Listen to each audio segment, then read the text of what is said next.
تو جس طرح میں نے بتایا کہ یہ تو ایک نارمل فینامنا ہے، فزیولوجیکل سیکریشنز ہے، لیکن بعض لوگوں میں وہ زیادہ بن کے خشک ہو کے کان میں تکلیف کا باعث بنتے ہیں۔ اچھا، جو دوسرا سوال اکثر مریض یا عام لوگ پوچھتے ہیں کہ ڈاکٹر صاحب کتنے مدت کے بعد کان کی صفائی ہونی چاہیے؟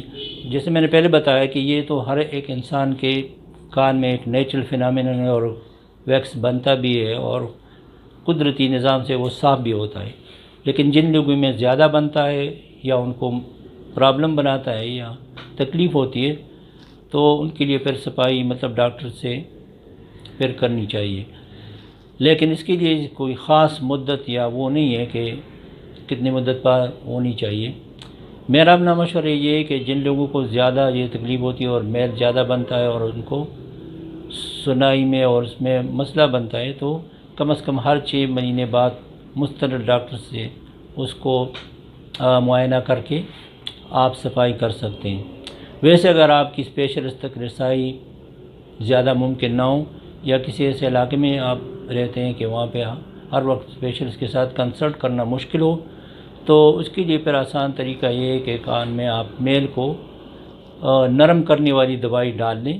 جو عام میڈیکل سٹور پہ مل سکتا ہے، جس کو ہم گلیسرین کہتے ہیں۔ یہ ایک کمبینیشن ہوتی ہے اور مطلب بنایا آپ کو مل جاتا ہے، تو اس کی ایک خاص مقدار ہوتی ہے۔ کم از کم آپ نے 5 دن 5 قطرے ہر 5-6 گھنٹے کے بعد کان میں ڈالنے سے وہ نرم ہو جاتا ہے، اور پھر آسانی سے آپ خود یا کسی اور کی ہیلپ سے اس کو صاف یا وہ دور کر سکتے ہیں۔ اسی طرح اگر سوڈا گلیسرین اویلیبل نہ ہو یا آپ کو اس کی الرجی ہو رہی ہو تو اس کا الٹرنیٹیو یہ ہے کہ آپ اس میں بادام کا تیل جو روغن بادام کی شکل میں شاید ملتا ہے وہ آپ ڈال سکتے ہیں، یا لیکوڈ پیرافین کو آپ استعمال کر سکتے ہیں، تو اس سے بھی میل صاف ہو جاتا ہے، اور پھر آپ اس کو ڈاکٹر سے یا خود بھی آرام سے یا طریقے سے صاف کر سکتے ہیں۔ تو جن لوگوں میں ویکس زیادہ ہوتا ہے یا مطلب مسئلہ پیدا کرتا ہے یا اس کو تکلیف ہو جاتی ہے، ان میں یا تو یہ ہوتا ہے کہ جو کان کی نالی ہے یا ایکسٹرنل میٹس ہے اس کی پیدائشی طور پر اس کی ساخت ایسی ہوتی ہے کہ وہ ویکس کو مطلب آسانی سے وہ باہر کی طرف پش نہیں ہو سکتا۔ دوسری بات یہ ہے کہ یا تو اس کے سکن میں جو ایکسٹرنل میٹس کا سکن ہے اس میں کوئی ایسی ڈیزیز ہے کہ مطلب اس میں ڈیڈ سکن زیادہ بنتا ہے، یا اس میں ہائپر سیکریشن یعنی نارمل سے زیادہ رطوبت بنتی ہے، یا اس کو الرجی ہے تو اس حالت میں بھی یہاں پہ رطوبت زیادہ بنتی ہے۔ اور میل چونکہ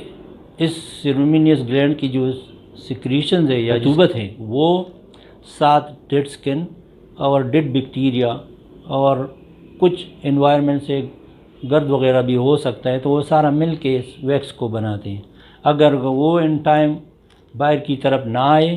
تو وہ وتھ پیسج آف ٹائم خشک ہو جاتا ہے اور زیادہ جمع ہو کے کان کو بند کر لیتا ہے۔